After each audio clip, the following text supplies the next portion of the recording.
소개를 해주셨는데요. 저는 경기도 가든대학이 있어요. 농림청에서는. 거기서 강의를 한 5, 6년 정도 해왔고요. 뭐 시흥시에서는 언제부터 하셨는지 모르겠는데 올해 처음 강의를 하게 됐는데 와보니까 정말 많이들 신청하셔서 많이 하시네요. 대체로 한 20, 30명 정도 선이 제일 많으시거든요. 제가 오늘 강의할 내용은 정원 설계랑 계획 부분인데요. 일단은 제가 할 내용은 이론하고 실습이 원래 두 개가 같이 진행이 돼야 되는데, 지금, 실습 준비물이 여기에서는 이제 개인적으로 준비하셔야 된다고 하셔서 실습을 좀 짧게 해야 될 것 같아요. 그래서 원래는 이론 강의가 한 2시간 정도 되고 실습 강의가 2시간 정도 되는데, 실습 강의 2시간 하려면 원래 트레이싱지도 있고 좀 준비가 있어야 되는데 그게 안 돼서 일단 복사물로 색연필을 가져오신 분들은 색을 좀 칠해서 나무를 배치하는 방식을 설명을 드릴 거고요. 그게 없으신 분들은 그냥 복사물을 오려서 나무를 도면에 배치해서 어떻게 배치를 하는 건지, 나무 식재할 때 어떤 방향이 좋은지, 뭐 이런 것들을 개인적으로 한 분씩 봐드리려고 해요. 근데 인원수가 많으실수록 제가 그 수업이 좀 길어지니까 일단은 조금 제가 말이 빠르거나 설명이 좀 빠르거나 못 알아듣겠으시면 언제든 손 들고 질문을 해주셨으면 좋겠어요. 지금 앞에 화면 잘 보이시나요? 너무 밝아가지고. 네, 그러면 일단 저희 그림 위주로 설명을 많이 드릴 거예요. 책은 안 보셔도 돼요. 책에 나오는 내용은 아주 요약해 놓은 거기 때문에 그 내용이 다 이 안에 들어있으니까 책을 보시려고 하지 마시고 화면을 보고 수업을 따라와 주셨으면 좋겠어요. 일단 정원 가든 시민조경학교 여기 오신 분들은 어떻게 오신 거예요? 귀농이나 귀촌을 원하셔서 오신 건지 아니면 전부 있고요. 자원으로 해갖고 네. 관심을 갖고 네. 그러면 일단은 다 이렇게 환경이 조금씩 틀리실 것 같으니까 제가 어느 한쪽에 맞추지 않고 이렇게 전반적으로 설명을 드리도록 하겠습니다. 일단 정원이라고 하면은 수업 내내 아마 많이 들으셨을 거예요. 정원의 정의 뭐 이런 것들 많이 들으셨을 텐데, 저희가 많이 듣는 애 중에 에덴은 되게 많이 들으셨죠. 뭐 서구권 문화가 한국에 들어오면서부터 에덴이란 말은 되게 많이 들으셨을 거예요. 혹시 파라다이스라는 단어도 들어보셨나요? 예. 동양권으로 오면 무릉도원이나 이렇게 도원, 원 이런 의미를 쓰죠. 그 각각의 말들은 틀린데 그 어원은 전부 다 이상향, 사람이 살고 싶은 그런 공간을 얘기해요. 근데 그 단어들이 정원의 어원이 되는데, 가든의 어원이 되는데, 재밌게도 보면 그 세 가지 단어들이 다 틀린데 공통적인 내용이 들어가 있어요. 경계가 울타리가 쳐져서 나를 안전하게 보호해주는 공간이다. 이런 의미가 정원 속엔 들어가 있어요. 그래서 정원이라 하면 이렇게 이쁘고 우리가 쉬고 이런 공간이기 전에 먼저 나를 안전하고 편안하게 보호해주는 공간이라는 의미가 더 먼저 있었고, 그 정원의 시작은 꼭 이렇게 꾸며진 정원이 아니라 사실은 그 원시 동구시대 때부터 시작이 됐었어요. 그래서 어떻게 보면 정원이라 하면 그러니까 정원은 여러 선생님들이 다 다르게 정의를 하는데, 제가 볼 때 정원은 경계가 있기 때문에 정원인 것 같아요.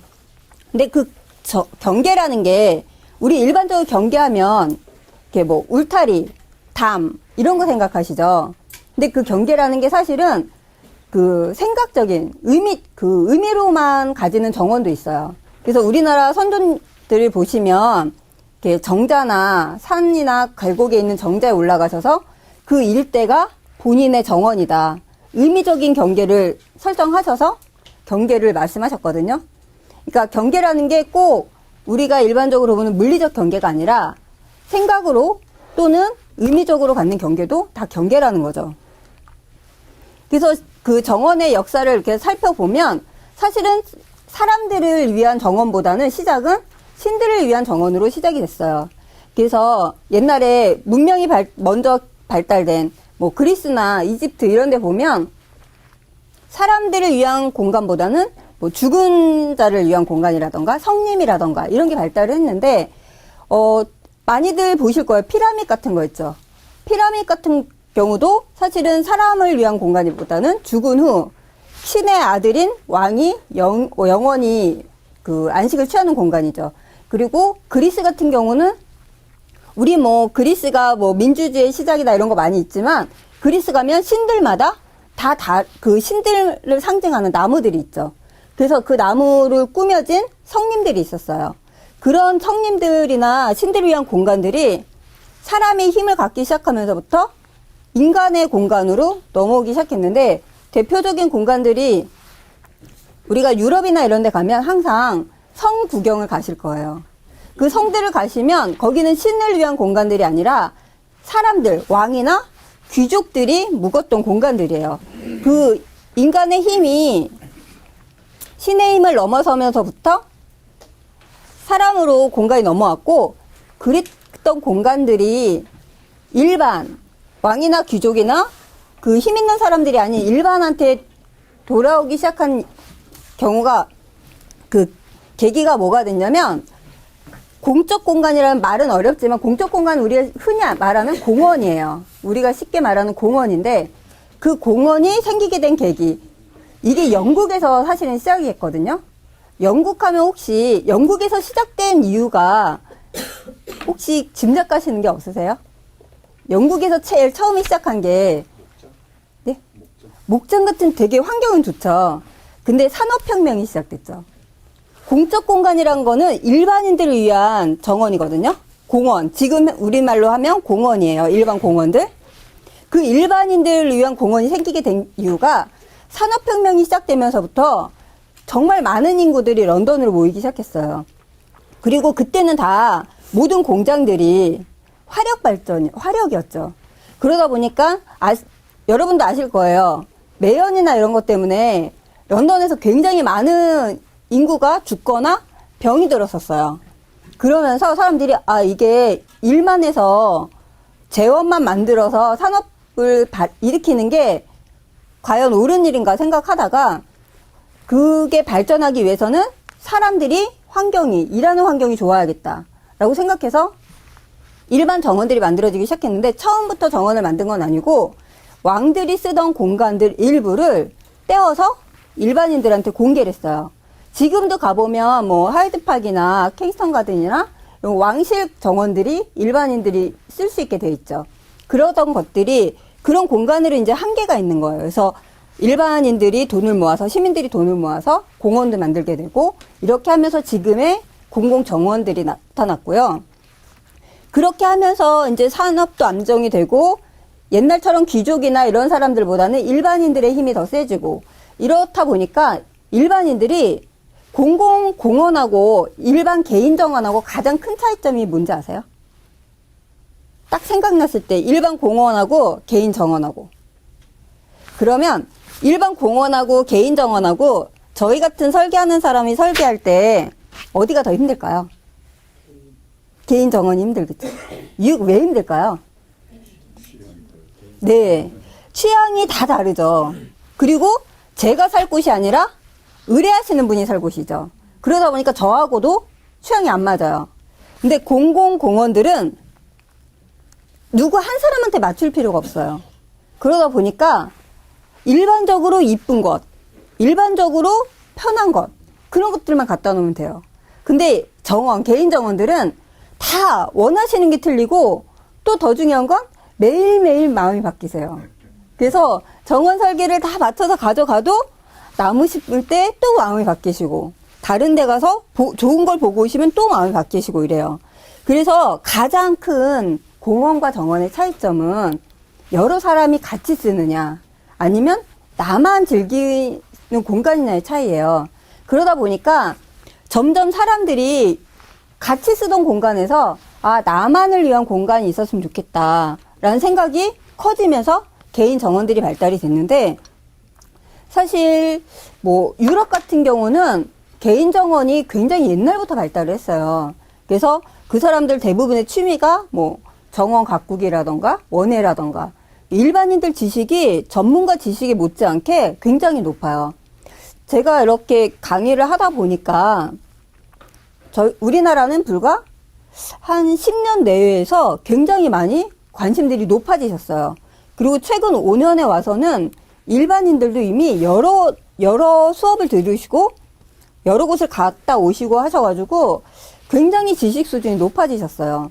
그만큼 우리나라도 이제 점점 나만을 위한 공간 이런 것들이 중요하게 됐는데 아직까지는 우리나라 생활 공간이 어디가 더 많이 있을까요? 주택보다는 아파트들이 많죠. 그러다 보니까 그 자기만의 공간을 가질 수 있는 게 좀 한계가 있긴 있어요.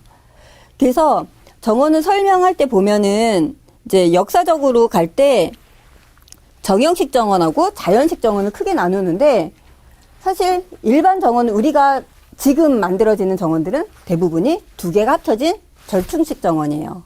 단어로만 보면 좀 어려우시죠? 여기 혹시 아시는 분 있으세요? 여기가 정형식 정원이 아주 대표적인 정원이에요. 프랑스의 베르사유 궁전이에요. 베르사유 궁전은 보면 밑에가 평면인데 보이시죠? 딱 반으로 접었다가 딱 피면 거의 대칭이 될 것 같은 데컬코마니 같은 그런 정원이 정형식 정원이에요. 굉장히 하나의 축을 가지고서 그 모양도 길도 굉장히 반듯반듯하게 나 있죠. 직선에 그런 정원들을 정형식 정원이라고 하고 사실은 제일 대표적인 건 프랑스 정원인데요. 사실 이 정원이 시작된 거는 이탈리아에서 먼저 시작을 했어요. 이탈리아의 정원은 보면 여기도 마찬가지로 축이 딱 있고 거의 접었다 피면 똑같을 것 같은 그런 형태를 띠고 있죠. 정형식 정원의 특징인데 이탈리아 정원이 먼저 시작했는데 왜 프랑스 정원이 더 유명해졌을까요? 이탈리아의 프랑스의 샤를 8세가 전쟁하러 원정을 갔어요. 그래서 이탈리아 가보니까 정원이 너무 이쁜 거예요. 그래가지고 거기에서 전쟁이 끝날 때 정원사들을 많이 데리고 왔어요. 그래서 프랑스에 이탈리아의 정원 같은 정원을 만들려고 했는데 결정적으로 이탈리아랑 프랑스랑 결정적인 차이가 하나 있었어요. 이탈리아는 우리나라처럼 산악지대예요.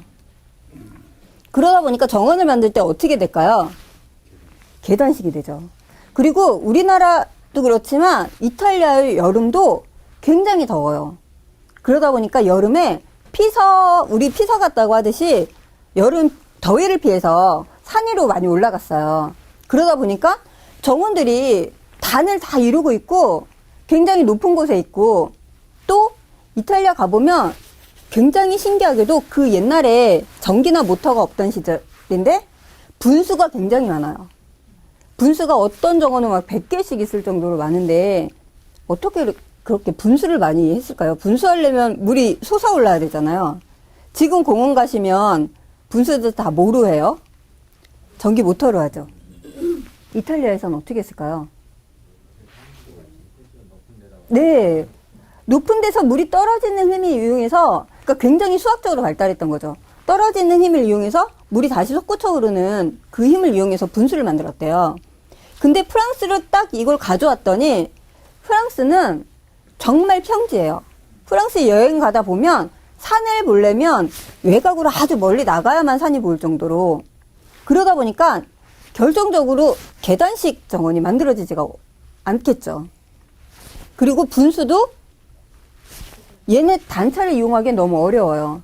그래서 프랑스는 큰 아까 여기 보이시죠? 이게 수로예요. 평면적으로 아주 길고 넓은 수로를 만들어서 그걸 축으로 삼았어요. 그렇듯이 이렇게 자연환경이 정원에는 굉장히 큰 역할을 해요. 그래서 제가 이렇게 구구절절 설명한 이유가 정원에는 자연환경하고 그 지형 이런 게 되게 영향을 많이 주는데 정형식 정원에 또 대표적인 게 하나 있어요. 여기는 혹시 어딘지 알아보실 수 있으실까요? 이렇게 돔이 있는 종교가 뭐죠? 이슬람 종교예요. 그 여기는 그 지금의 이란, 옛날로 하면 페르시아 지역. 페르시아 지역이 사실은 서구권보다 빨리 문화가 발달됐어요. 페르시아 지역은 근데 이란 지역은 여기는 어때요? 자연 환경이? 네? 자연 환경이 이란 쪽은 어떻죠?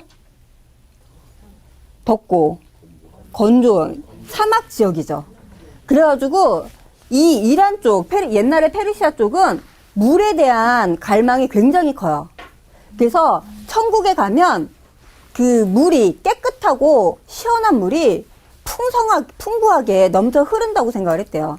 정원에도 보면 두 개의 큰 물줄기가 정원을 가로지르고 있어요. 그래서 이거 이상향, 아까 처음에 말했던 파라다이스 가든이라고 하는데요. 4개의 큰 4개의 강이 그 땅을 흐르고 있는 그런 곳이 천국일 거라고 생각을 했대요. 대표적인 정형식 정원인데 물이 되게 중요했던 이유가 아까 이탈리아하고 프랑스는 지형의 차이였죠. 여기는 기후의 차이예요. 그래서 그 정원에 굉장히 큰 역할을 하는 게 기후하고 자연 지형이에요. 그거에 따라서 식물도 달라지고 놓을 수 있는 시설물도 틀려지고 그리고 자기네가 더 중요하게 생각하는 여기에서는 모래바람을 막아야 되니까 담도 되게 두껍고요. 그리고 햇빛이 너무 강렬하니까 그늘이 지는 나무도 굉장히 귀했고 그리고 물이 굉장히 귀했던 그랬기 때문에 정원에도 그게 그대로 반영이 됐어요. 이렇게 정형식 정원만 있는 건 아니고요. 자연 풍경식 정원이라는 게 있어요. 여기는 영국이에요. 원래 영국도 처음엔 정형식 정원을 하다가 어느 순간 자연 풍경식으로 바뀌었어요. 정형식 정원이 되게 틀이 딱 잡혀 있죠. 그러다 보니까 조금은 사람들이 좀 식상해진 거예요. 게다가 정형식 정원의 대표적인 정원이 어디죠? 나라가? 아까 처음에 나왔던 프랑스, 이탈리아예요. 특히 프랑스하고 영국은 사이가 되게 안 좋죠. 그러다 보니까 영국 사람들이 자존심이 상하는 거예요. 프랑스에는 이렇게 대표적인 정원이 있는데 그래서 우리만의 정원을 만들자라고 해가지고 정반대인 자연 풍경식 정원이라는 게 만들어졌어요. 여기는 어느 정도냐면 이렇게 죽은 나무를 일부러 갖다 심기도 했대요. 자연스럽게 보이려고 죽은 나무를 갖다 심거나 성 같은 게 무너지면 고치지 않고 그냥 무너진 채로 놔둬서 그게 좀 신비로워 보이게. 그래서 여기에 처음 이게 발달된 게 픽처레스크 기법이라는 게 있어요. 그림과 같은 정원을 만든다는 거예요. 그래서 옛날에 로마나 그리스의 풍경을 그림을 봐주고 그거를 비슷하게 만들기 위해서 노력을 했어요. 이런 자연 풍경식 정원이 영국에만 있는 건 아니고요. 사실 우리 동양권, 동양 삼국은 다 자연 풍경식이에요. 여기는 우리나라의 대표적인 정원이에요. 혹시 가보신 적 있으세요? 소세원이요. 소세원의 광풍각인데 사실 소세원은 우리나라 정원 중에서 굉장히 그러니까 인공적인 힘이 많이 가해진 정원이에요. 그런데도 소세원 가보면 굉장히 자연 속에 들어온 것 같은 느낌이 들거든요. 그런데도 이게 인공적이면 나머지 것들은 어떻겠어요? 굉장히 자연적이겠죠. 우리나라는 자연 풍경식이라는 말에 하나를 더 덧붙여요. 자연 속으로 들어갔다고 얘기를 해요. 그러니까 우리나라의 가장 큰 장점이 경관이 너무 좋죠. 너무 아름다운 산도 있고 강도 있고 계곡도 있고 그래서 특별하게 뭘 갖다 심거나 뭘 만들거나 할 필요가 없었어요. 그래서 옛날 조상님들은 그냥 좋은 곳에 정자 하나 딱 지으시고 이 일대는 내 정원이다 라고 하셔서 뭐 구곡이나 요즘도 많이 그런 말 쓰죠. 팔경이라던가 이런 말 되게 많이 쓰잖아요. 그 정도로 자연에 별로 손을 안 대고 그대로 그 자연 속에 들어가서 사셨어요. 그냥 내가 묵을 방 하나 지으시고 이렇게 지었는데 단점이 또 너무 유려한 산세가 또 단점이에요. 옛날에는 그래서 굳이 조성할 필요가 없었는데 지금 옛날에 그 정원들을 현재 다시 만들려고 하다 보니까 너무 어려운 거예요. 지금은 우리 집 짓거나 공원 만들 때 땅을 어떻게 할까요? 처음에 택지부터 만들죠. 그러다 보니까 평지가 되게 많아졌어요. 우리나라 정원들은 보면 평지에 만들어진 정원이 많지 않아요. 그래서 그 정원을 그대로 재현을 하려고 해놔도 어딘가 어색한 거예요. 이런 소세원을 이런 평지에 갖다가 조성해놓고 소세원 이름만 붙이고 그렇게 되죠. 그러다 보니까 지금 재현하기가 너무 어려워서 너무 좋았던 그 산세가 지금에 와서는 이렇게 재현해내기가 너무 어려운 단점이 되고 있어요. 근데 동양삼국이 다 자연 풍경식이잖아요. 여기는 어딜까요? 중국이죠. 중국은 딱 봐도 알죠. 저희가 중국이 어떤지. 중국은 우리는 자연 속으로 들어갔는데 중국은 자연을 만들었어요.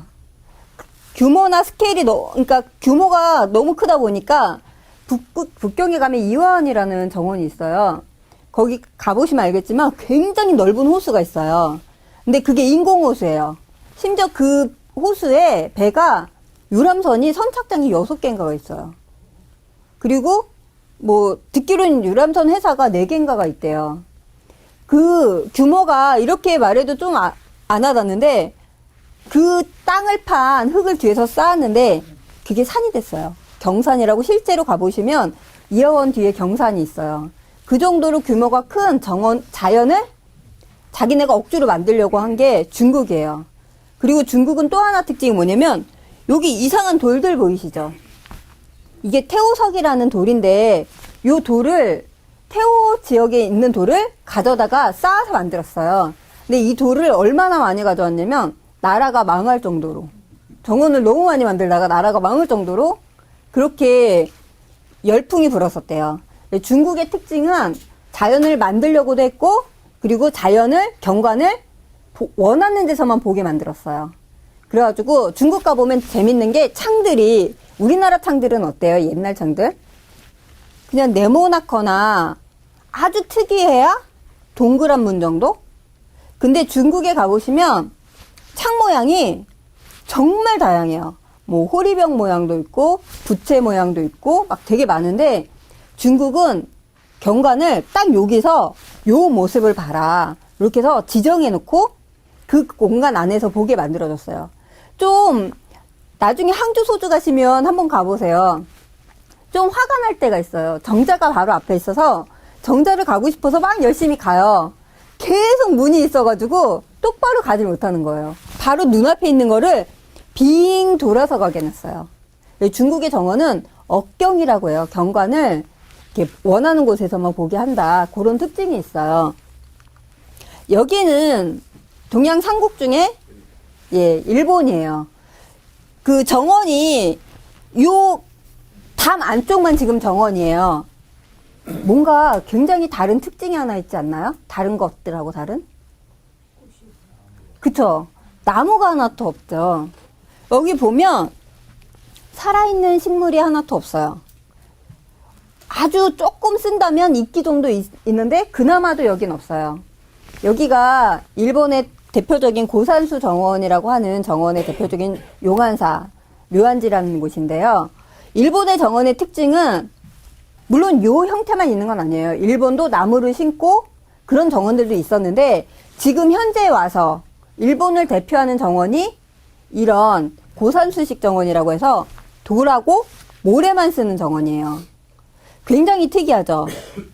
이런 게 발달된 이유가 불교 중에서 선불교가 일본으로 들어갔어요. 그래서 참선을 위주로 하는 그런 정원을 만들었는데 요 앞에 안 보이지만 여기가 마루예요. 대청 마루인데 여기가 절이거든요. 스님이 요 앞에 앉아서 이게 일본 바다라고 생각하고 이 섬들이, 이 돌들이 일본 섬이라고 생각하고 그 머릿속에서 그걸 상상하면서 참선을 했대요. 그래서 일본 정원이 이 고선수식 정원이라고 나왔는데 역사적으로 보면 사실은 이렇게 막 역사적인 사실은 좀 미화가 되죠. 사실은 솔직히 역사적 사실을 보면 이게 일본의 역사하고 되게 관련이 많아요. 일본은 동양 삼국 중에서도 유난히 카레 문화라는 얘기를 많이 하죠. 카레 문화라고 하는 이유가 뭐죠? 네, 무사죠. 무사도. 전쟁이 정말 많았어요. 전쟁을 많이 하려면 가장 필요한 게 뭘까요? 지금도 군사 대국이 되려면 돈이 정말 많이 들어요. 그러다 보니까 전쟁을 맨날 하니까 돈이 너무 많이 드는데 그 돈을 쓰고 정원까지 쓸 돈은 사실은 좀 무섭겠죠. 그래서 섬나라에서 가장 흔하게 구할 수 있는 돌과 모래로 정원을 만들기 시작했어요. 그게 이 고산수 정원인데 이것만 있었던 건 아니고 이전 세대, 이후 세대에 나무를 많이 썼어요. 근데 일본에서 자기네 문화를 해외에 홍보하려고 딱 보니까 자기네만의 특징을 가장 강렬하게 갖고 있는 게 이 정원인 거예요. 그래서 유럽이나 이런 나라에 막 일본 정원을 만들어줬어요. 이게 우리나라의 문화 정원이다. 그리고 거기에 막 좋은 말은 다 갖다 붙였어요. 그렇게 해서 그리고 일본에는 건축가나 이런 세계적인 유명한 건축가나 이런 사람들이 되게 많아요. 그런 사람들이 이런 거를 건축에도 막 이용해서 굉장히 해외에 많이 알려졌어요. 그런 점이 있는데 우리나라도 그거를 많이 하려고 노력을 했어요. 근데 아까도 설명했지만 우리나라 환경의 그 특수성 때문에 사실은 우리나라 정원은 조금 아직은 이렇게 일반화시키기가 너무 어려워요. 일본의 정원은 이렇게 딱 설명드렸더니 어떤 분이 그러는 거예요.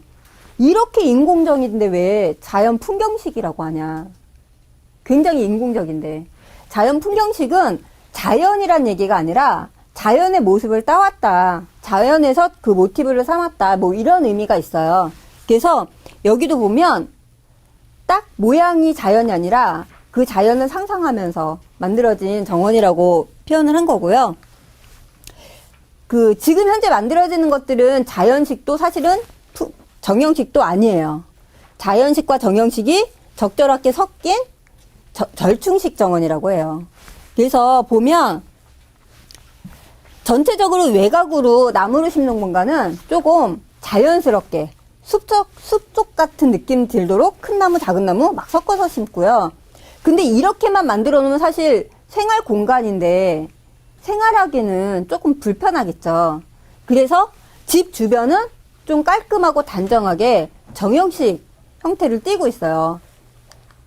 정원들 보시면 외곽 부분은 굉장히 자연적인 느낌이 나고 안쪽으로는 포장도 깨끗하고 형태도 단정한 정형식 정원이 만들어져서 절충식 정원을 만들어지는 게 요즘 현대의 정원들이에요. 그래서 여기 오신 분들은 일단은 정원에 대해서 관심이 많으신 거죠. 앞에 말씀드린 거는 이제 정원의 역사인데 실제로 우리는 정원을 만들려고 하는 거잖아요. 그래서 우리가 정원을 딱 의뢰를 저한테 정원을 해달라고 하시는 분들이 많으세요. 그럼 먼저 제가 여쭤봐요. 정원을 만약에 본인이 직접 만드시려면 뭐부터 시작하실 거예요? 막 이렇게 했더니 무슨 나무를 살까요? 무슨 꽃을 살까요? 계속 그런 말씀을 하세요. 계속 어떻게 만들죠? 어떻게 만들어야 좋아요? 이런 말씀을 많이 하시거든요.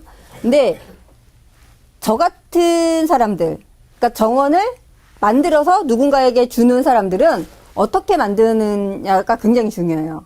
근데 이렇게 본인의 정원을 갖기를 원하시는 여러분 같은 경우는 어떻게보다는 이 정원을 왜 만드느냐를 먼저 생각하시는 게 굉장히 중요해요. 이 정원에서 내가 뭘 할 거지? 왜 내가 정원을 만들려고 하지? 생활하기는 아파트가 편한데 굳이 왜 만들지? 라고 의문을 가지셔야 되는데 혹시 정원 가지고 계신 분 있으세요?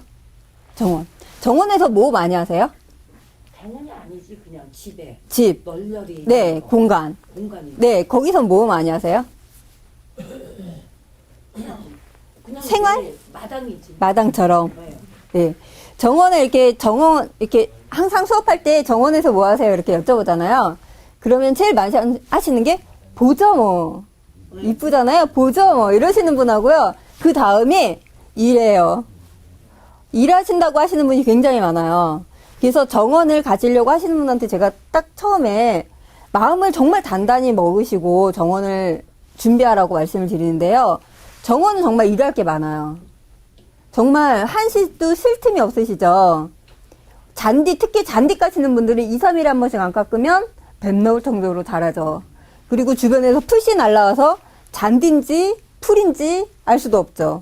나무도 꽃 지면 잘라줘야 전지해야 되는 나무 있고 겨울에 전지해야 되는 나무 있고 정말 365일 할 일이 너무 무궁무진하게 많아요. 그럼에도 불구하고 내가 정원을 갖게 원하시는 분들이잖아요. 그래서 왜 내가 이 정원이 필요하냐 나한테 그거를 여쭤보면 막막해요. 솔직히 정원이 왜 필요하지? 그냥 거기서 보지? 쉬지? 뭐 이런 생각을 많이 하시거든요. 그래서 제가 정원을 만들 때 중요한 게 거기에 시간을 투자하라고 말씀을 드려요. 정원을 이쁘게 만드는 방법은 두 가지예요. 돈을 많이 들여서 의뢰해서 만드시는 게 제일 편하고요. 실제로 내 정원은 거기에 내가 시간과 노력을 투자하는 게 가장 의미가 있어요. 그래서 일단은 어떻게 저는 왜 나한테 정원이 필요한지를 설명을 드리기 위해서 정원의 기능들을 제가 조금씩 나눠봤어요. 요즘은 3대씩 한 집에 사는 집은 드물죠. 대체로 2대가 살아요. 2대가 살아도 자녀, 부모님이 원하는 게 조금씩 다 틀리세요. 보면 일단은 정원이 나한테 왜 필요하지? 그거를 먼저 규정하는 게 중요한데 정원에서 가장 많이 하는 일들을 제가 몇 가지로 나눠봤어요. 그랬더니 여러분들한테 이렇게 여쭤봤더니 제일 많이 나오는 게 거기서 먹거나 생활하는 거. 요즘은 손님들이 오면 바베큐 같은 거 되게 많이 해 드시죠. 그리고 또는 그냥 나는 힘드니까 외부에서 일하고 와서 힘드니까 쉬기만 한다 라고 하시는 분 있고 그리고 거기 안에서 아이들 있는 집은 애들 놀이터로 또는 그리고 이쁘기만 하면 된다고 하시는 분도 있어요. 그리고 뭐 기르시는 거 많이 하시죠. 텃밭도 많이 있으시고 이렇게 기능들이 구분해 보니까 한 6가지가 나오더라고요. 이거 구분한 이유가 뭐냐면 이 종류에 내가 하는 활동에 따라서 들어가는 시설물을 다 다르게 준비를 하셔야 해요. 일단 처음 볼까요? 일단은 먹는다. 만약에 손님을 초대해서 바베큐 파티를 저희가 잘해요. 왜냐면 원래 정원은 5개실이라고 해요. 문 밖에 있는 또 하나의 방인 거예요. 그래서 정원의 역할은 그 방 역할도 해주는데 여기에서는 식당의 역할이에요. 그럼 제일 먼저 뭐가 필요할까요? 음식 먹으려면 조리기구 또 탁자, 식탁하고 응접 세트 필요하겠죠. 일단은 제일 기본적인 게 그걸 거예요. 요즘은 바베큐 시설, 그릴을 이렇게 보정형으로 만들기도 하고 파는 것도 있죠. 이동형으로. 그 차이는 뭐냐면 우리 집 정원이 넓고 우리는 되게 자주 바베큐를 해 먹어요. 그러면 편리한 거는 고정식이 편리할 거예요. 근데 일반적으로 그렇게 넓은 땅을 가지고 계신 분들이 많지가 않아요. 전원주택 같은 경우는. 이런 거 근데 딱 고정식으로 해버렸어요. 그러면 그 공간이 다른 걸로 쓸 수가 없겠죠. 그럴 때는 똑같은 조리기구, 똑같은 응접 세트라도 이동식으로 만드시면 되는 거예요. 바베큐 그릴은 움직이는 거 했다가 뒤로 튀어나와도 되고 의자 탁자도 접는 거로 해서 한쪽으로 벽에 붙여놓으면 되겠죠. 이거는 기본이에요. 근데 일단 밖에서 먹는 건데 조금 더 편리하면 좋겠죠. 그럼 뭐가 있으면 좋을까요? 바베큐에 따라오는 게 뭐가 있죠? 네? 바베큐에 따라오려면 우리 한국 사람들은 야채죠, 야채. 쌈이나 뭐 이런 것들이 옆에 바로 텃밭이 있으면 여기에는 온실처럼 만들었는데 사실 이건 온실 말고 텃밭 하시는 분 되게 많죠. 넓지 않게 텃밭에서 고추, 상추 이런 거 다 기르시잖아요. 그게 옆에 있으면 바로 따서 드시니까 주부가 손님 초대해놓고 계속 주방 왔다 갔다 하는 것도 사실은 예의가 아니잖아요. 같이 먹으면서 얘기해야 하는데. 그래서 텃밭이 옆에 있으면 굉장히 좋아요. 근데 텃밭이 옆에 있다고 우리가 야채를 그냥 먹을 수 있을까요? 그쵸. 씻어야 되니까 수도시설이 있어야 돼요. 그러니까 조금 집이 넓은, 정원이 넓은 분들은 한쪽에 작은 그러니까 그런 거를 만드셔서 하는 경우도 있는데, 실제로는 그냥 수도꼭지 하나만 만들어 놓으시는 분이 더 많으세요. 그 수도꼭지 만들어 놓고 평상시엔 그걸로 물 주고, 정원에 물 주고, 이런 손님들이 왔을 땐 바로 텃밭에서 따서 바로 씻어서 먹는 거죠. 그러니까 지금 먹는다는 거 하나로 시설물이 조리기구, 응접세트, 텃밭, 그리고 거기에 수도시설까지. 기본적으로 요 정도는 갖춰지는 거예요. 근데 갖춰질 때 우리 집 정원에 따라서 고정식으로 할 건지 아니면 이동식으로 할 건지 그것만 결정하시면 되는 거죠. 그리고 또 하나가 많이 하시는 게 쉬는 거예요. 아니면 그 주부님들이나 그런 분들은 친구가 놀러 오시면 가볍게 차 한잔 하시고, 이런 경우에는 뭐가 있으면 좋을까요? 소파, 우리나라에서는 소파 관리가 어떨까요? 밖에다 소파 내놓으면. 관리하기 되게 어렵죠. 그런데요, 그게 그렇게 또 어려운 것도 아니에요. 우리는 소파 하면 이렇게 딱 만들어진 소파를 생각하죠. 하지만 그렇지 않고요. 외국 사람들도 그렇고 요즘 우리나라도 그런데 이렇게 틀만 만들어 놓는 거예요. 나무나 돌이나 콘크리트를 틀만 만들어 놓고 쿠션이나 방석은 그때그때 필요할 때 가져다가 놓고 쉬시는 거예요. 그러면 그게 그냥 소파처럼 될 수가 있어요. 근데 대체로 쉰다 그러면 이렇게 쉬는 그 시설물, 의자, 파고라 뭐 이런 것만 말씀하시거든요. 근데 결정적으로 쉬기 위해서는 또 하나가 필요해요. 뭐가 필요할까요? 네? 그늘 있어야죠. 당연히 거기에 이제 우리나라 사람들은 여름에 햇빛을 피해야 되니까, 그쵸. 서양 사람들이면 선탠을 하겠죠. 우리는 그늘 필요해요. 근데 또 정말 중요한 게 있어요. 우리가 쉽게 찾아내지 못하시는데, 전원주택 같은 경우는 보면 어떤가요? 집이 한 채만 딸랑 있는 경우도 있지만, 이렇게 택지로 나눠진 집들도 되게 많죠. 그러면 어때요?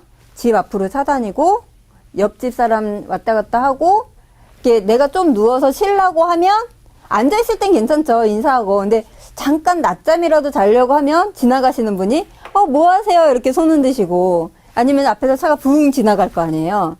그래서 이렇게 쉬는 공간에는 사실은 남의 시선으로부터 나를 보호해줄 수 있는 가림막이 필요해요, 가림막. 근데 그 가림막이 어떤 사람은 벽을 아예 높게 쳐서, 뭐 서울 시내 같은 경우는 아예 벽을 높게 쳐서 다 막아버리죠. 그런데 그런 경우에 정원이 좁으면 어때요? 뭐 답답하죠. 자연스럽게 살려고 전원주택으로 갔는데 다 막아버리면 전원주택으로 가는 이유가 없잖아요. 그래서 벽으로 막기 싫으신 분들은 나무를 이용해서 막기도 해요. 근데 어떤 분은 나무로 막은 것조차도 답답하다고 하시는 분이 있으세요. 그런 분들은 파고라라고 하죠. 그늘막인데, 뭐 가제보나 이렇게 유럽식으로 생긴 애들은 벽도 있는 애들이 있어요. 그래서 잠깐 내가 누웠거나 했을 때 다른 사람한테 시선으로부터 보호만 되면 되죠. 그러니까 그런 시설물, 우리 집에 맞춰서, 우리 집이 아주 넓으면 파고라 같은 거, 아니면 내가 되게 자주 정원에 가서 쉬는 분들은 파고라 같은 거 있으면 좋아요. 그늘도 지죠. 남들한테 시선도 막아주죠. 그런데 우리 집이 정원이 그닥 넓지 않아요. 파고라 하나 있으면 정원이 꽉 차버려요. 그런 분들은 의자는 이동식으로 하시고, 벽을 이렇게 나무나 담으로 막아서 다른 사람들, 그러니까 아주 높지 않아도 되는 거예요. 다른 사람으로부터 나를 보호만 하면 되는 거니까. 그래서 쉬는 공간은 사실 이런 시설물들보다 이렇게 남의 시선으로부터 나를 보호해주는 이런 프라이버시 보호하는 게 더 중요해요. 그리고 어린이 있는 집은 애들은 활동성이 되게 좋죠. 가장 중요한 게 뭘까요? 아주 어린 애들, 뭐 초등학교 저학년 이런 친구들한테는 놀이시설. 근데 놀이시설보다 사실은 안전이 더 중요하죠. 그 놀이시설은 뭐든지 사다 놓으실 수 있잖아요. 근데 어린이들은 사실 놀이시설에서 놀기도 하지만 자기가 놀이를 만들어서 하기도 해요. 그래서 아이들한테 가장 좋은 거는 먼저 평지가 넓은 공간이에요.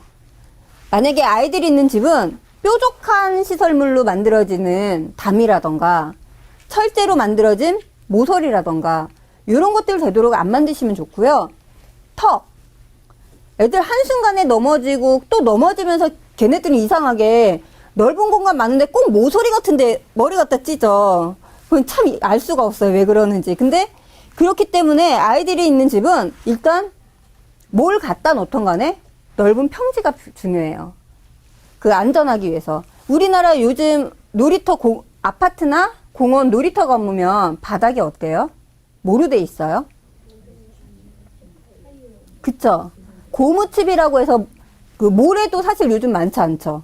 거의 다 고무칩이라고 해서 이렇게 그림 그려져 있고 이렇게 말랑말랑한 소재로 되어 있죠.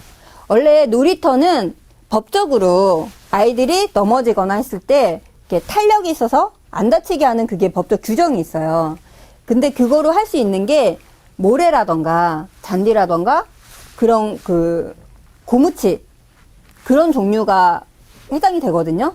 근데 모래가 사실은 굉장히 좋아요. 정서적으로도 좋고 아이들 발달, 정신 발달에도 좋고 굉장히 좋은데 점점 모래가 없어진 이유가 아시죠? 관리가 어려운 거.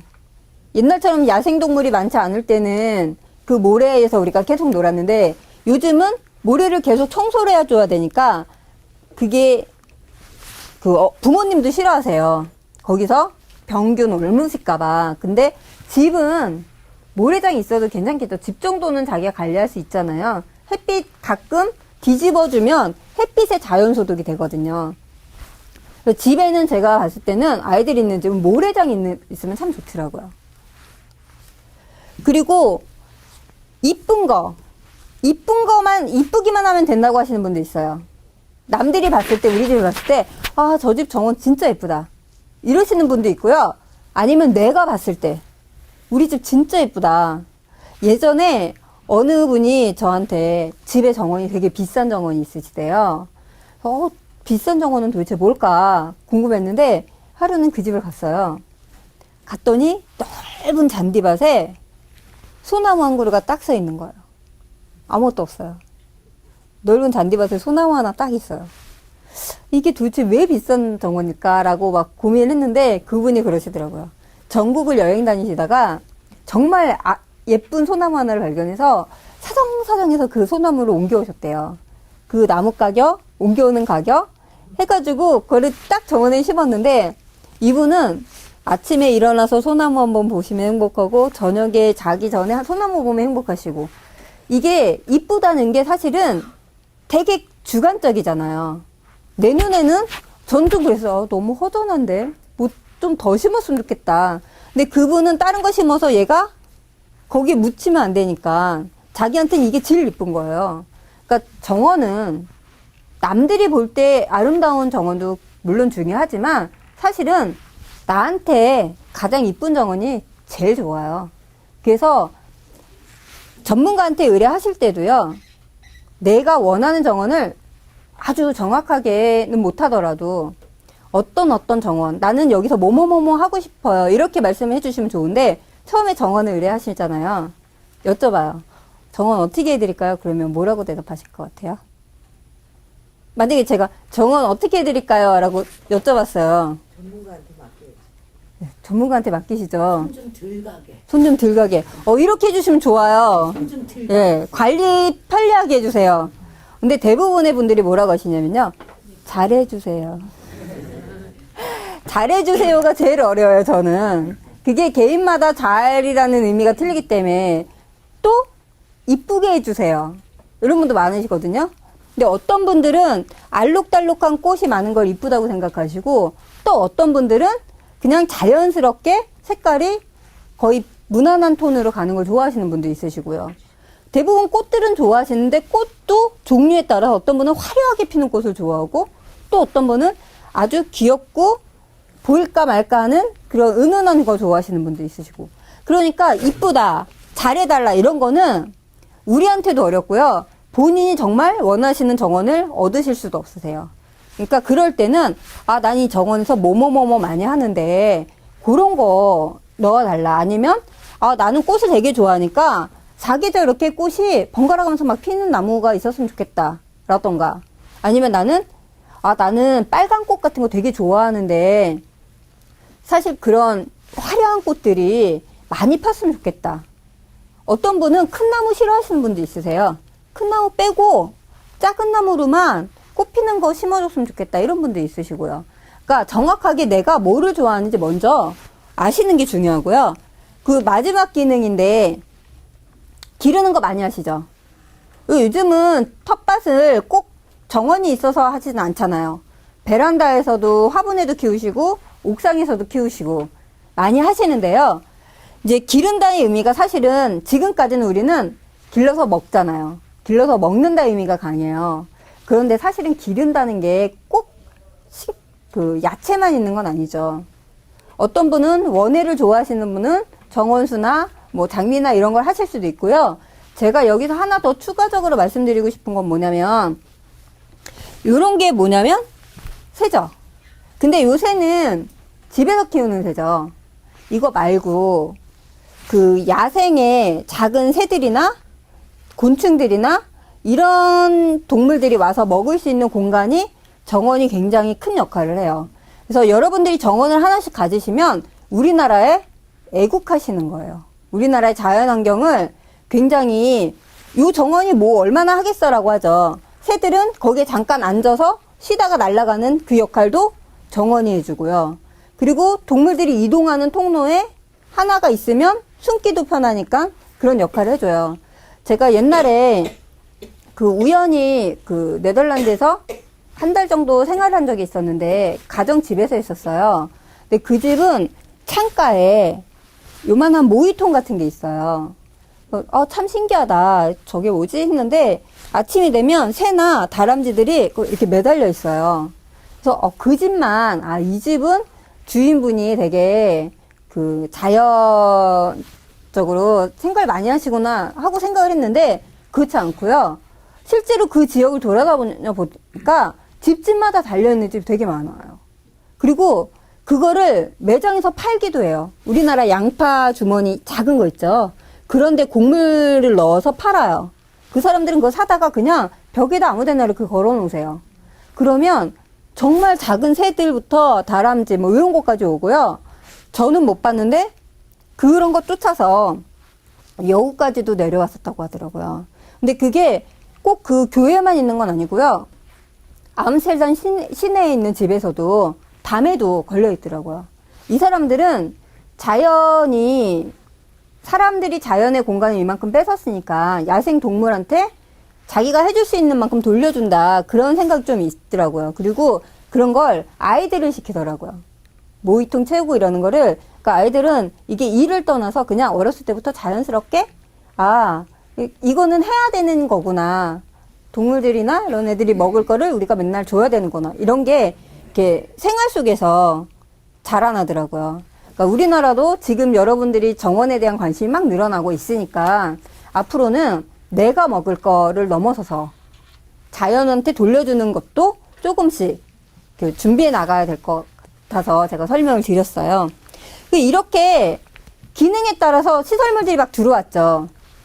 그런데 우리 집이 전원주택이면 좋겠는데 우리 집은 아파트예요. 그러면 정원을 못 가질까요? 가질 수 있어요. 그죠?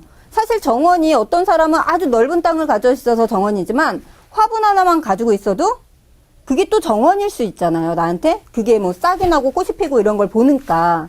그래서 공간별로 해보니까 이렇게 뭐 굳이 정원이 땅이 없어도 정원을 만드는데 문제는 일반 땅에 만들 때보다 생각할 게 조금 더 생길 뿐이에요.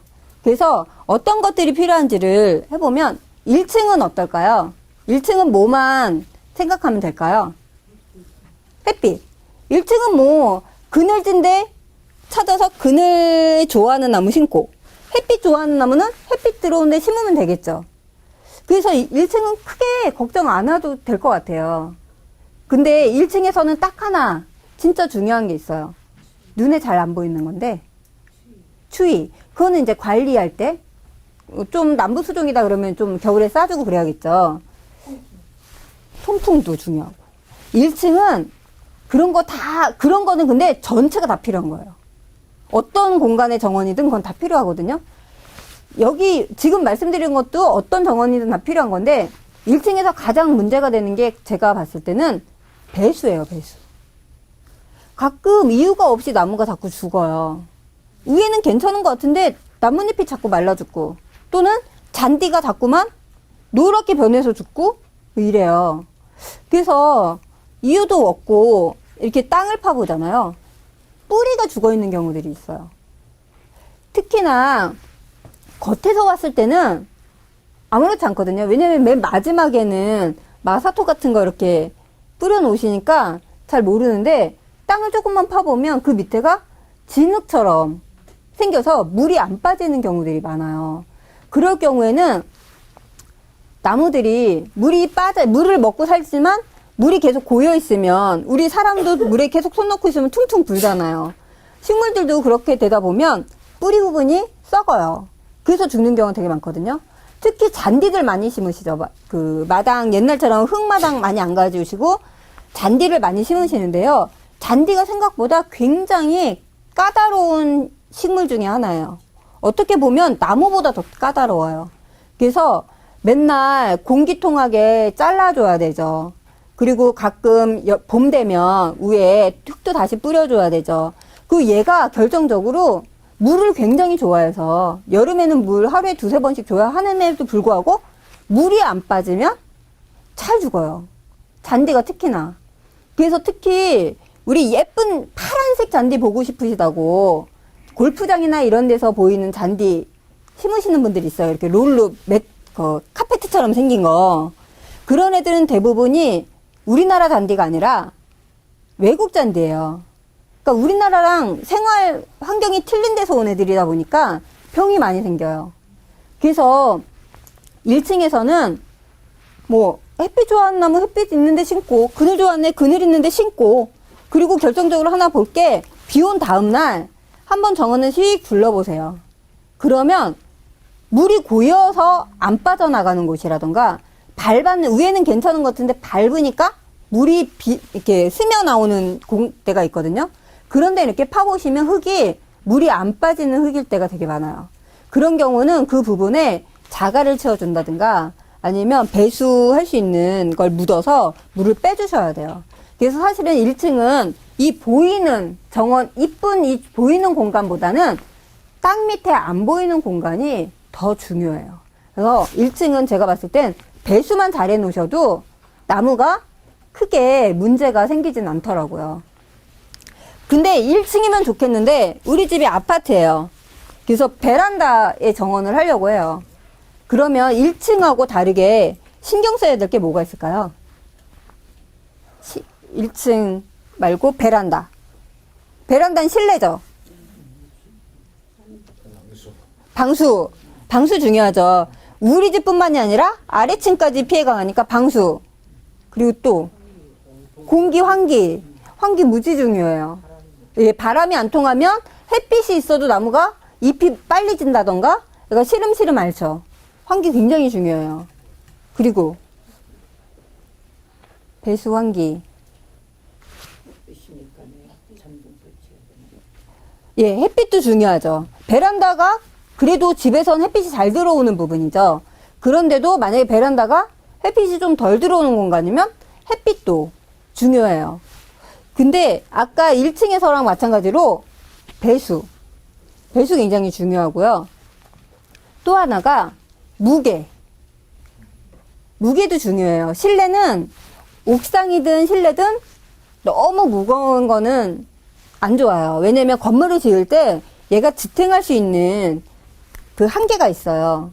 처음에 만들었을 때는 상관이 없지만 이게 오랜 시간을 계속 지속하다 보면 그 무게로 인해서 사고가 생길 수가 있어요. 그런데 베란다는 아주 넓은 공간이 아니니까 그나마 많이 갖다 놓기가 어렵겠죠. 그래서 좀 괜찮은데 베란다는 또 어떤 문제가 있냐면 너무 빨리 자라는 식물 있죠. 너무 빨리 자라는 식물을 갖다 심어 놓으면 그게 너무 커져서 문제가 생길 때가 있어요. 예전에 올림픽 선수촌 아파트 잠실에 있는 거 혹시 아시죠? 그때 그 아파트가 처음 만들어졌을 때 우리나라에 복층 아파트라는 게 생겼어요. 복층이라고 해서 2층, 두 개 층을 같이 쓰는데 베란다가 통층이에요. 그래서 베란다가 굉장히 높아요. 그래서 거기에 베란다 정원을 굉장히 많이 했거든요. 근데 몇 년이 흘러서 전화 왔어요. 빨리 좀 오래요. 갔더니 집이 정글이에요, 정글. 고무나무 같은 종류를 심었는데, 야자 종류를 심었는데, 이분이 관리를 너무 잘하신 거예요. 얼마나 컸냐면, 처음에 심었을 때는 사람 키 정도 되는 걸 심으셨는데, 이미 얘가 천정에 거의 닿고, 그리고 이렇게 잎이 넓잖아요, 야자들은. 창문을 다 가려서 베란다가 안 보여요, 해가. 깜깜해요. 게다가 얘가 기둥도 막 이렇게 두꺼워진 거예요. 딱 들어가면 집안이 정말 정글처럼 어두컴컴한데 잎사귀만 이렇게 막 늘어져 있는 거예요. 그래서 이분이 막 고민을 한 거예요. 이걸 어떻게 해야 되나.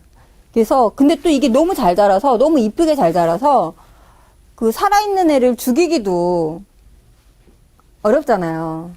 그 살아있는데. 그래서 이분이 고민하다가 식물원에 기증을 하셨어요. 근데 기증할 때 사실 나무 가격보다 운반비가 더 나왔어요.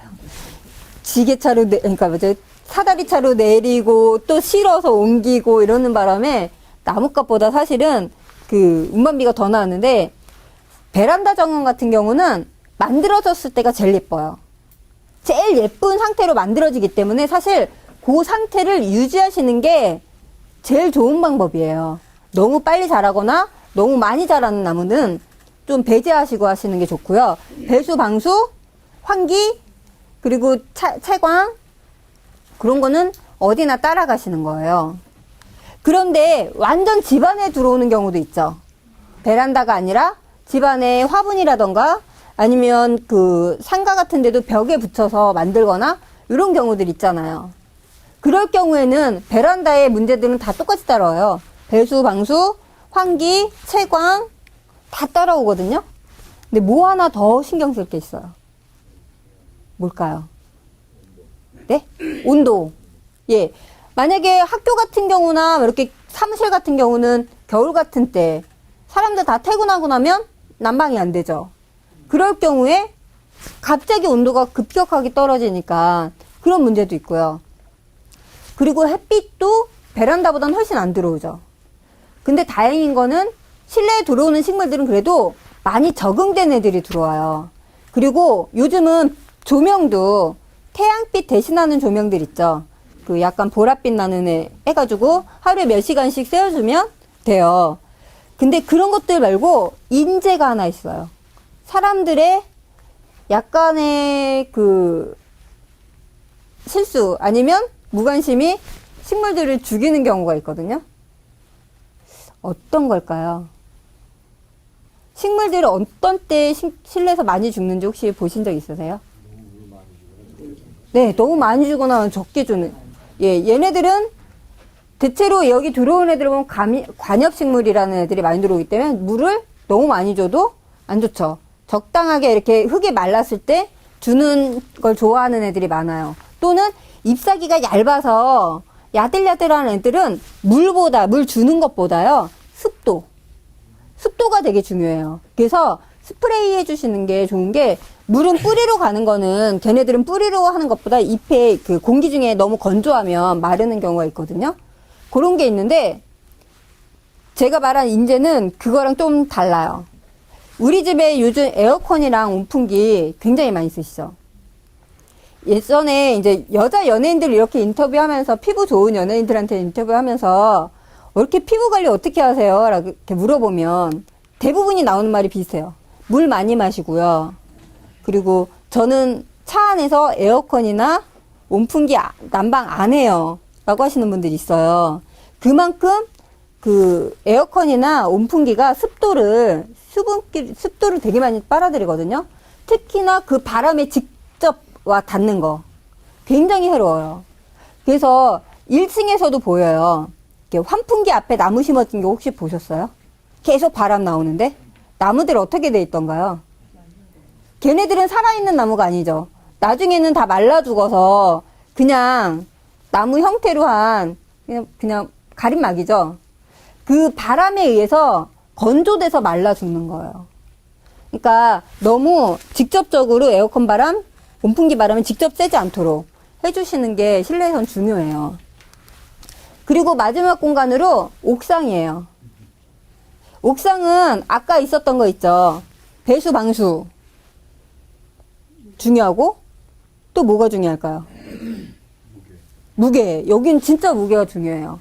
아까 베란다는 공간이 좁으니까 사실 많이 갖다 놓고 싶어도 많이 갖다 놓지도 못하고 큰 나무를 갖다 놓고 싶어도 공간 좁아서 큰 나무가 못 들어와요. 그러니까 무게가 어느 한도까지밖에 못 들어오거든요. 옥상은 그렇지가 않죠. 일단 공간이 넓고 큰 나무를 심을 수도 있을 것 같은 거예요. 그런데 큰 나무 심으면 우리 흙이 얼마나 필요할까요? 두께가. 흙 두께가. 50cm. 50. 50cm. 네, 그러니까 우리 키보다 조금 큰 나무 심는다고 생각하시고.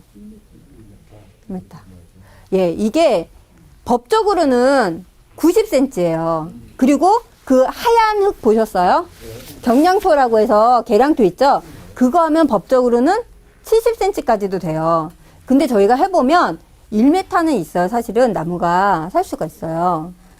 그러니까 아주 적게 하는 게 이게 최저인 거예요. 아주 죽지 않고 겨우겨우 살 수 있을 정도가 그 정도인 거죠. 그러니까 원래는 1m 정도는 있어야 사람 키보다 큰 거, 그런 걸 교목이라고 하거든요. 그런 거 심을 수가 있는데 문제는 그러면 흙이 얼마나 많이 들어오겠어요. 특히나 위에다 이렇게 쌓는 흙은 쌓아놓으면 걔가 그대로 있나요? 점점 이렇게 가라앉죠. 그러니까 1m를 쌓으려면 정말 많은 흙이 올라와야 돼요. 그러면 그 무게가 어마어마해지거든요. 그래서 경량토라는 걸 써요. 경량토도 근데 경량토라고 해서 가볍지만 무게가 없는 건 아니죠. 한 3분의 1 정도 되나? 4분의 1 정도 돼요. 일반 흙의 무게가. 이렇게 튀긴 거거든요. 우리 뻥튀기처럼. 그 튀긴 거니까 그 정도 무게가 되지만 걔도 어느 정도 높이까지 쌓으면 무게가 생겨요. 그것만 생기나요?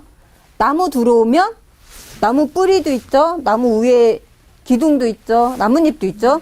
그 무게가 얘는 또 그냥 조형물이나 시설물처럼 가만히 있는 애도 아니죠. 점점 자라요.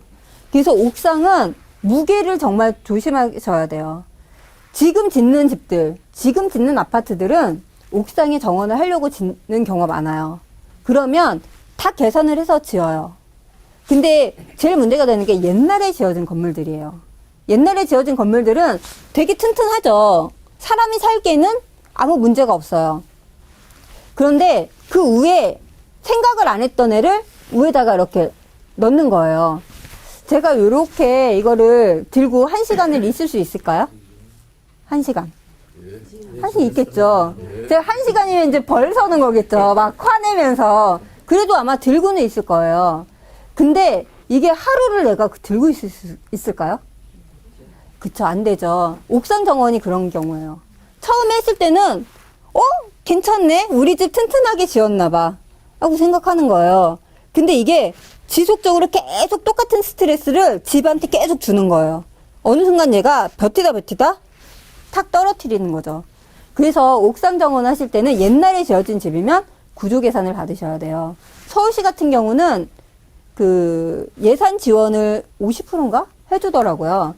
구조 검사를 해서 이 건물이 정원을 할 수 있는지 없는지를 체크를 해요. 그리고 이렇게 큰 나무 심으려고 하시니까 안 되는 거죠. 사실은 잔디처럼 우리 새더미라고 하는 애들 있어요. 다육이처럼 생긴 애들 있죠. 그런 거 심는 애들도 있어요. 그런 애들은 10cm, 15cm 흙이 그 정도 있으면 되거든요. 그러면 그거로 정원을 꾸미시는 경우가 있어요. 아니면 텃밭 같은 경우.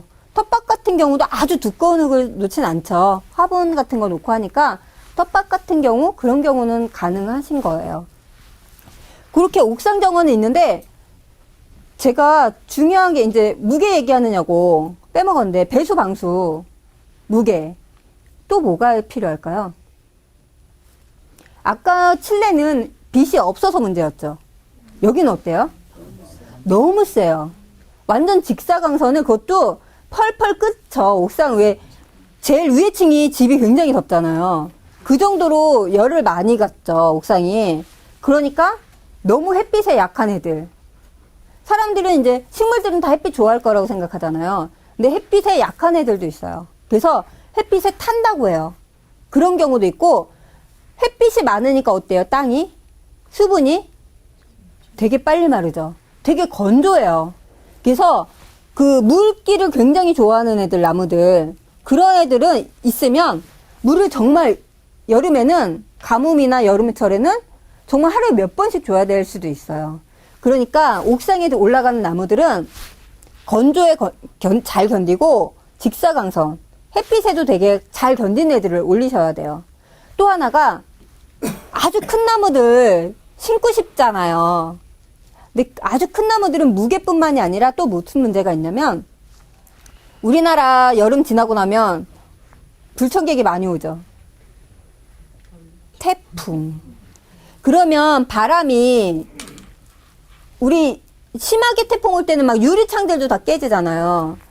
나무도 너무 키가 큰 나무들은 이거 지주목 해놔도요, 쓰러지거나 밑으로 심하면 떨어지는 경우도 있어요. 그래서 옥상에는 너무 큰 나무들은 심으시는 게 아니고요. 혹시 심고 싶다 그러면 바람을 피할 수 있는 벽 앞이나 이런 부분은 심을 수 있는데, 되도록이면 너무 키가 큰 나무는 심지 않으시는 게 좋아요.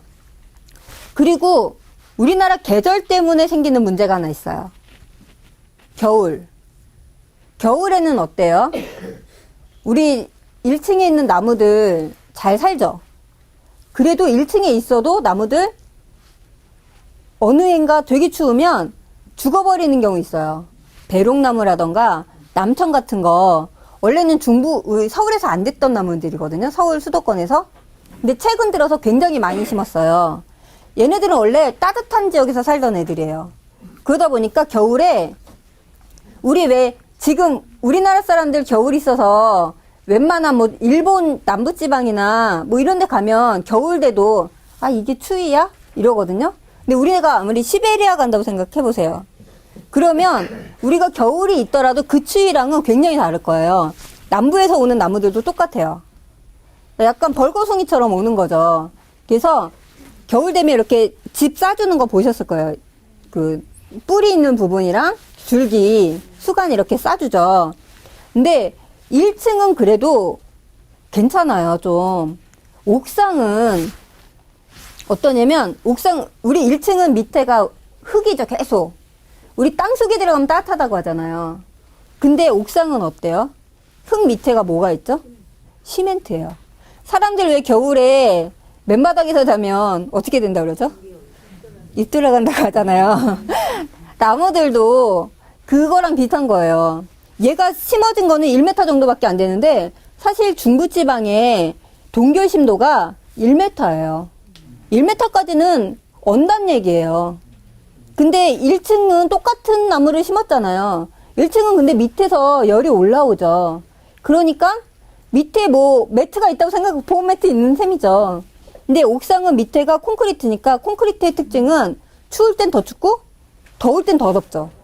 그러니까 얘가 그 겨울에 얼어 죽는 경우가 되게 많은데요. 되게 웃긴 건 겨울이 쭉 춥다고 얼어 죽는 게 아니에요. 2, 3일 반짝 추울 때 있죠. 나무가 그때 얼어 죽어요. 또 언제 얼어 죽냐면, 우리 이렇게 잘 싸줘요. 겨울 잘 싸줘서 겨울 잘 나왔어요.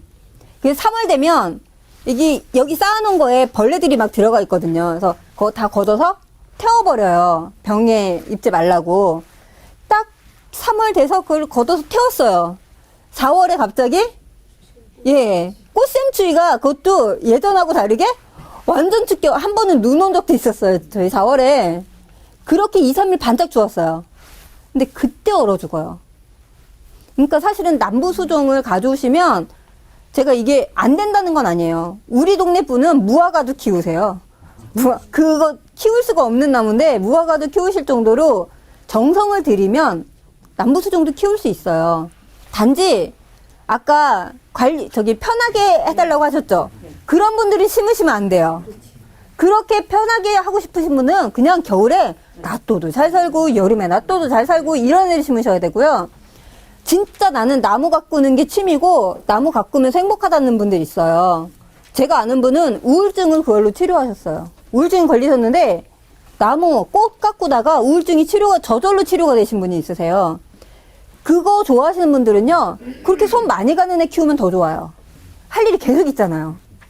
그러니까 그 나무를 어떤 걸 선택하느냐는 나의 성향에 따라서 바뀌시는 거예요. 그러니까 옥상은 하중, 무게, 배수, 방수 다 필요한데 거기에다가 건조에도 강해야 되고 추위에도 강해야 되고 그리고 겨울철에 꼭 보온을 해줘야 된다는 거.